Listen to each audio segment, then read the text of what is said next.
या तो आप पाकिस्तान जाए या तो आप इंडिया आए, और इंडोनेशिया ने इंडिया का साथ दिया और पाकिस्तान में आने से मना कर दिया है। क्या कहना चाहेंगे सर? इंडोनेशिया तो एक इस्लामिक कंट्री है, उन्हें तो as a Muslim country Pakistan को सपोर्ट करना चाहिए था, पाकिस्तान का साथ देना चाहिए था, लेकिन उन्होंने इंडिया की हमायत की और पाकिस्तान में आने का प्लान पोस्टपोन कर दिया। मेरे ख्याल से आजकल की जो इकोनॉमीज हैं वो इस तरह ताल्लुकात नहीं बनाती कि रिलीजन की बेस पे या ट्राइब की बेस पे या कास्ट की बेस पे। अगर इस तरह देखा जाए तो मतलब जो टू नेशन थ्योरी थी कि हिंदू और मुसलमान इकट्ठे नहीं रह सकते, मुसलमान इकट्ठे रहेंगे, तो वो बांग्लादेश जब टूटा तो वो टू नेशन थ्योरी गलत साबित हो गई। फिर नमस्कार दोस्तों, आशा करता हूँ आप लोग अच्छे एवं मस्त होंगे। हमारे वीडियो का टॉपिक है कि इंडोनेशिया से प्राइम मिनिस्टर 26 जनवरी में आए और वहाँ के जो पाकिस्तानी की जनता है वह क्या राय दे रही है, और वो कहती हुई नज़र आ रही है कि हमारे यहाँ इंडोनेशिया के प्राइम मिनिस्टर 26-27 जनवरी को आना था, लेकिन यहाँ पर नहीं आए हैं और वो इंडिया में चले गए हैं।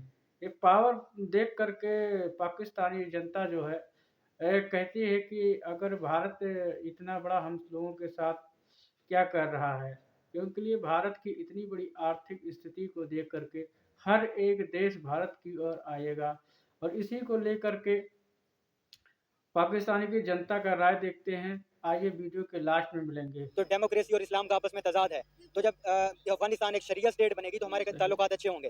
ताल्लुकात अच्छे नहीं है तो सर उल्टा हो गया ना, अफगानिस्तान के ताल्लुकात इंडिया के साथ बेहतर हो गए। साथ बेहतर हो गया। हालांकि अफगानिस्तान इंडिया के ताल्लुकात डेमोक्रेटिक गवर्नमेंट में अच्छे थे, तालिबान के साथ उनकी नहीं बनती थी ऑब्वियसली, मगर उनके ताल्लुकात अच्छे हो गए। तो हमें ये सबक मिलता है कि नेशंस के आपस में जो ताल्लुकात हैं वो इकोनॉमी की बेस पे बनते हैं, ट्रेड के ऊपर बनते हैं और मफाद के ऊपर बनते हैं। तो अगर इंडोनेशिया का जो मुल्क है उनके प्रेसिडेंट विजिट करने आ रहे थे, अगर वो इंडिया के इन्फ्लुएंस में आके पाकिस्तान नहीं आ रहे तो वो अपनी ट्रेड देख रहे हैं कि इंडिया एक बड़ा एलाय है, उनके आपस में ट्रेड होती है। इंडियन जो लोग हैं वो इंडोनेशिया और मलेशिया दोनों कंट्रीज में हैं, तो वो अपना पर्सनल मफाद देख रहे हैं। तो ये सर सीन पाकिस्तान के साथ उन्हें अपना कोई मुफाद नजर नहीं आया। या हम देते क्या है दुनिया को, हमारी एक्सपोर्ट्स क्या हैं, हम कंट्रीज को क्या कोई लोन वगैरह देते हैं, उनकी माली इमदाद करते हैं? हमारा तो कुछ नहीं है, उल्टा हम भीख मांगते हैं मिडल ईस्ट से, चाइना से, अमेरिका से मिलिट्री एड की मदद में। तो इसलिए हमारी कोई वो पावर नहीं है। तो सर इस तरह तो फिर आहिस्ता आहिस्ता पाकिस्तान आइसोलेट हो जाएगा। ऑलरेडी आप देखें कि हमारे मुल्क के जो हालात है, कोई कंट्री ना तो हमें सपोर्ट करती है, ना ही कोई हमारे मुल्क में विजिट के लिए आता है, इन्वेस्टर भी नहीं आता किसी मुल्क के, ना तो प्राइम मिनिस्टर आते हैं, ना ही प्रेसिडेंट आते हैं। और अगर हम बात करें इंडिया की, तो भाग भाग के हर बंदा इंडिया में जाने को तैयार है, इंडिया में इन्वेस्ट करने को तैयार है, लेकिन कोई पाकिस्तान की तरफ देखना भी पसंद नहीं करता। अब आप ये देखें कि हमारे लिए कितनी इंसल्टिंग बात है कि आपने हमारे साथ जो है वो रिटर्न फॉर्म में एक एग्रीमेंट किया कि हम 26 और 27 जनवरी को पाकिस्तान का विजिट करेंगे, और बाद में आपने कहा कि हम नहीं आएंगे, जो प्लान है वो पोस्टपोन कर दिया जाए। तो ऐसा पाकिस्तानी मेरे लिए तो बहुत काबिल शर्मिंदगी बात है। काबिल शर्मिंदगी के लिए हमारी कौम के लिए बहुत सारी चीज़ें हैं। जब हम बाहर जाते हैं मुल्कों में, हमारी जो चेकिंग होती है, हमसे जो कपड़े उतरवाए जाते हैं, हमारे शाहिद खान अब्बासी उनकी जो मतलब इन्वेस्टिगेशन की गई वो हमारे लिए काबिल शर्म थी। हमें यूएई ने वीज़ा बैन कर दिया, वो भी हमारे लिए काबिल शर्म है। हमारे प्राइम मिनिस्टर हमारी कौम के जो रिप्रेजेंटेटिव हैं कतर में, यूएई में भीख मांगने जाते हैं, वो भी हमारे लिए काबिल शर्म है। हमारी यूनान के साहिल पे कश्ती डूबी, पाकिस्तान का नौजवान यहाँ से इतना ज्यादा मायूस था कि डंकी लगाने पे मजबूर है। ठीक है, हम उनको तो कसूरवार, इनमें तो हम उनको कसूरवार तो नहीं करा सकते, इनमें तो कसूरवार हम है ना। इसका मतलब आप उनको क्यों फिर ये बोलते हो कि भाई वो हमारे पास नहीं आ रहे? इसका मतलब फिर आप गलत हो। आप फिर अपने आप को ठीक करो, अपना कैपिटलिस्ट बढ़ाओ, अपने आप को इस मकाम पे लेके आओ कि आप उनको बुला सको। अब ये जो आप इंडिया की बात कर रहे हो कि इंडिया बहुत बड़ा है, हर चीज के ऊपर काबू पा रहा है, कि वो कैपिटलिस्ट है ना, उसके बाद छोटी है, वो हर चीज के ऊपर ऐसे तरक्की कर रहा है कि वो बेईमानी भी कर रहा है लेकिन सामने नहीं आने दे रहा। आप बेईमानी भी करते हो, खुल्ला खुल्ला करते हो, लेकिन बताते भी हो कि हम कर रहे हैं भाई, तो बदनाम तो आप खुद अपने आप को कर रहे हो। फिर कहते हो कि जी हमारी कोई सुन नहीं रहा, हमारी कोई बात नहीं मान रहा, हमें ये नहीं कर रहा। तो पर रहते हैं क्यों? क्योंकि वो वहाँ पे बगैर किसी वजह के नहीं जाते, वो जहाँ जाते हैं वहाँ पे एक एम लेकर जाते हैं और वहाँ जाके डील साइन करके आते हैं, और बड़े से बड़ा इन्वेस्टर अपने मुल्क में खींच कर लेकर आते हैं। बिल्कुल ऐसा है। तो ऑब्वियसली उनकी मतलब आबादी ज़्यादा है, उनकी परचेजिंग पावर ज़्यादा है, ठीक है, कंजम्पशन ज़्यादा है वहाँ पे। तो दुनिया से वो अगर तेल बरामद करते हैं तो बहुत ज़्यादा क्वांटिटी में करते हैं, ठीक है। और दूसरा उनके जो लोग हैं काफ़ी सारे कंट्रीज़ में उनकी एक सॉफ्ट पावर है, ठीक है, हमारी उस तरह नहीं है। उनकी डिमांड है, उनकी डिमांड है। मेन मुद्दा सिर्फ यहाँ पर खत्म होता है, उनकी डिमांड है, हमारी डिमांड नहीं है। हमारा आप देख लो, हमारी वैल्यू क्या है पाकिस्तानी की रुपीस की, बताओ है। उनका भी 3 रुपए 4 रुपए मेरा ख्याल बनता है। तो भाई किस बेस पे आप उनको बुला रहे हो? आप 1 रुपया दोगे, वो 4 देंगे, कौन नहीं जाएगा उनके पास? फर्क है ना भाई, बहुत फर्क है इन चीजों के अंदर। तो आप इस चीज को देखो, ये ना देखो कि आप रिलीजन को लेके आ रहे हो अंदर। ये रिलीजन और बिजनेस चीज के अंदर बहुत बड़ा फर्क है। बिजनेस करने के लिए आप रिलीजन को एक साइड पे रखोगे, ठीक है ना। अब हमारे तो नबी ने भी फरमाया कि बिजनेस आपने हर बंदे के साथ करना है।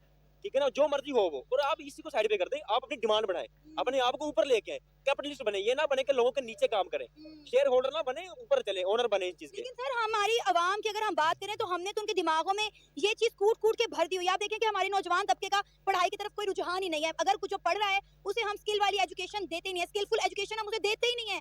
दुबई में जाके क्या कर रहे हैं, मजदूरी कर रहे हैं। ठीक है, आप इंडियन, हाँ इसकी मैं कुछ बताऊं ना, एक चीज, पढ़ाई को वो क्यों नहीं तरजीह दे रहे, वो कह रहे हैं जी पढ़े लिखे जो हमने 1.5 लाख रुपए यहाँ पर कमाना ना, 10वीं किया, हम चले दुबई पे जाते हैं, वहाँ 1.5 लाख भाई कमा रहे हैं वहाँ पर जाके, हाँ। सारी सी बात, उनको वहाँ पर 1.5 लाख मिला, वो कब हम क्यों भारत पढ़े में जी। इसलिए और लोग जो इंडोनेशिया पाकिस्तान में आए इन्होंने हैं, नई सोशल मीडिया पे पाकिस्तान स्किल को जारी ये कर दी है जी, किया है। पढ़ना कोर्स कर लो, ये कर लो, आप शॉर्ट लोग रास्ते देख जानते रहे हैं हैं, कि ना कि लॉन्ग टर्म को देख रहे हैं, शॉर्ट रास्ते तकनीक देख रहे हैं, शॉर्ट टर्म क्षेत्र से में आप जा ऐसे रहा है, करोगे जी 2 साल 3 जिससे साल लोग खाओगे, लेना उसके बाद चाहते नीचे हैं। जब गिर जाओगे फिर कोना को स्टेबल करेगा, भारत से स्टेबल सब होने के कुछ लिए आपको चाहिए, लॉन्ग टर्म देखना पड़ेगा, भारत को इसीलिए आप शॉर्ट टर्म मत नीचे देखो, नहीं हर चाहिए। मुल्क लॉन्ग टर्म चलता है, ठीक है ना, शॉर्ट टर्म जो भी काम करेगा वो गिरेगा नीचे आ जाके। सर अब देखिए तमाम इस्लामी ममालिक का जो रुझान है वो वक्त के साथ साथ इंडिया की तरफ बढ़ रहा है सही। और ये बात हमारे लिए बहुत काबिले गौर है। आप ईरान की बात करें, आप सऊदी अरेबिया की बात करें, आप यूएई की बात करें, आप तुर्की की बात कर लें, हमारी किसी इस्लामिक कंट्री के साथ बन नहीं पा रही है, हाँ, ना हमारी अफगानिस्तान के साथ बन रही है। तो आपको नहीं लगता ये हमारे लिए बड़ी गौर और फिक्र करने की बात है? आप उनके साथ इस्लाम के नाम के फ्रॉड कर रहे हो, सीधी और साफ बात ये है, इस्लाम के साथ उनका फ्रॉड कर रहे हो आप उनको भाई बनाने की चाहिए, उनको आप दोगलापन दिखा रहे हो अपना, कहते कुछ हो करते कुछ हो, तो फिर आपको क्या मिलेगा, आप उनको फिर अपोजिट, आपको नेगेटिव सोच के रखो, आप नेगेटिव सोच रहे हो, नेगेटिव पॉइंट से आपको भी अंदर जवाब नेगेटिव ही मिलेगा, पॉजिटिव नहीं मिलेगा आपको। आप क्या पॉजिटिव दे रहे हो उनको, मुझे ये बताओ। आप बोलते हो जी इस्लामी मुल्क हमारी मदद कर रहा है, कैसे मदद कर देगा, आप उनको क्या देख रहे हो, आप उनको क्या सोर्स दे रहे हो, क्या उनको आप ऐसी चीज दे रहे हो जो आपकी हेल्प कर दे, वो आपकी बात मान ले। सर अब ये एग्जांपल आप देख लें, हमारे लिए कितनी बड़ी मिसाल है। अभी जो है डोनाल्ड ट्रंप की ओथ सेरेमनी हुई है और हमने उसमें देखा कि उस ओथ सेरेमनी में हमें इंडियंस का गलबा नजर आया।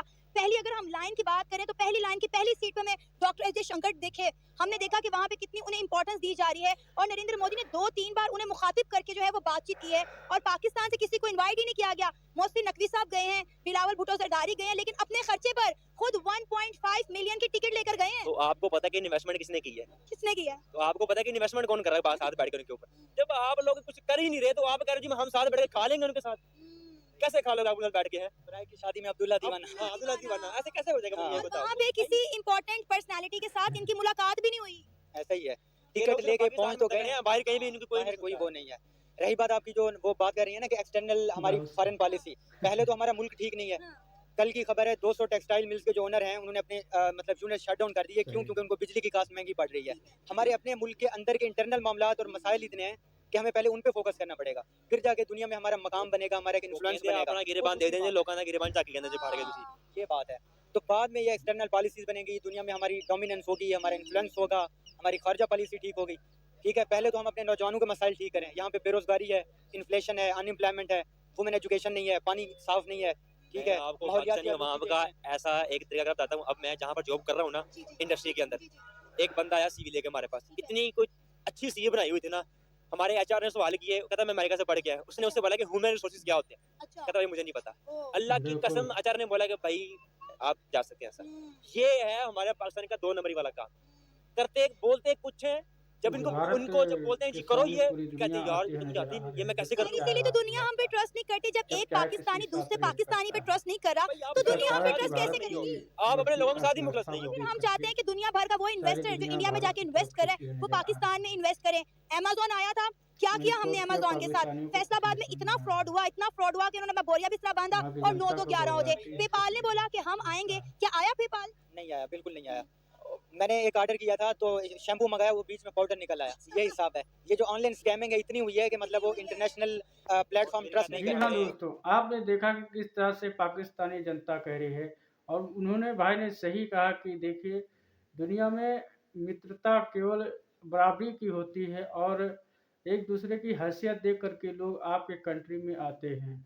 बात करते हैं हमारा देश यही था कि लोग भारत में आना ही नहीं चाहते थे, हम लोग को बुलाना ही नहीं चाहते थे, लेकिन आज वो दिन आ गया है कि अगर पाकिस्तान इंडोनेशिया के प्रधानमंत्री पाकिस्तान का दौरा करने वाले थे 26-27 को, लेकिन जब भारत ने वहाँ पर भेजा कि आप हमारे यहाँ 26 जनवरी गणतंत्र दिवस में आइए, तो इसी को देख करके पाकिस्तानी जनता जो है सच कह रही आज सामने आ रहा है, क्योंकि पाकिस्तान के पूरी समाज में इतनी बड़ी स्थिति गिरती हुई नज़र आ रही है।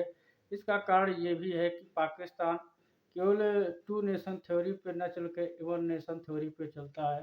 पाकिस्तान में कहा जाता था कि अगर हम हिंदू मुसलमान एक साथ नहीं रह सकते हैं।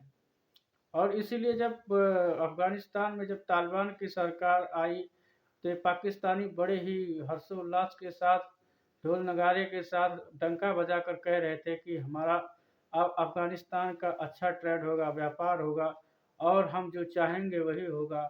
बात करते हैं वर्तमान समय में जो ट्रेड अफ़गानिस्तान से भारत की अच्छी तरीके से चल रही है, वही तालिबान है जो भारत के साथ अच्छा ट्रेड करता हुआ नज़र आ रहा है। इसी को लेकर के आप लोगों ने देखा होगा किस तरीके से भाई साहब कह रहे थे कि जब हम जहाँ भी जाते हैं, देश-विदेश में जाते हैं, तो हमारा कोई इज़्ज़त रह ही नहीं गया है। क्योंकि ये पाकिस्तान हमेशा 1 नंबरी नहीं 2 नंबरी का काम करता है और खुद ही करता है। दुनिया में जितने भी गलत इन्वॉल्व है, अगर वहाँ के पाकिस्तान के नागरिक पाए जाते हैं, ये जान लेना कि 100 में लगभग 30% ऐसे लोग मिलेंगे जो पाकिस्तान हमेशा गलत काम करने में इन्वॉल्व होते हैं। बात करते हैं कि जो ये हमारे बात हमको हँसी आ रही है इन लोगों पर कि वहाँ पर जो अमेज़न कंपनी थी, जब आई तो उनके साथ कैसा फ्रॉड हुआ करता था। सामान कुछ और है, कोई कुछ और ले आता। अगर आप लोग की इसी तरीके से मानसिकता रहेगी, तो कौन कंपनियाँ पाकिस्तान में इन्वेस्ट करना चाहती हैं?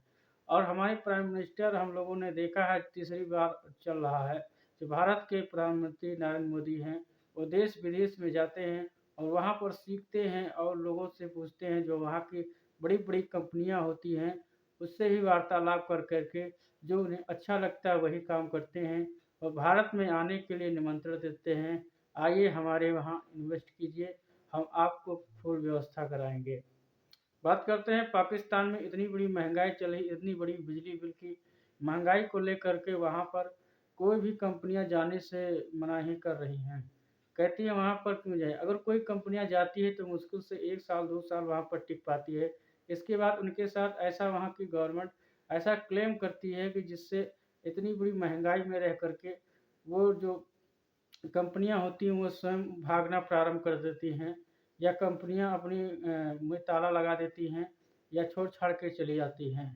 लेकिन भारत में ऐसा है नहीं, क्योंकि ये भारत हमेशा दिखाता है आपको हम सुरक्षा देंगे, आपको हम ज़मीन देंगे। इसी को लेकर के पूरी दुनिया आज भारत के कदमों में नज़र आ रही है।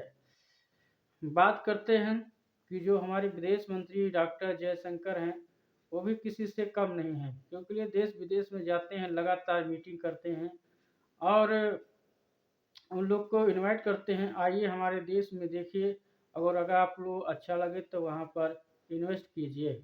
इसी तरीके से आज लोग भारत को मानने का लोहा मनवाया पूरा विश्व में, जो आज पूरी दुनिया भारत की सराहना करती हुई नज़र आ रही है। बात करें फॉरेन पॉलिसी जो है भारत की बहुत अच्छी नज़र आ रही है, क्योंकि भारत हर एक सेक्टर में आगे की ओर जाता हुआ नज़र आ रहा है। आप सभी को दोबारा कहना चाहता हूँ 26 जनवरी की हार्दिक शुभकामनाएँ और इसी के साथ मस्त रहिए।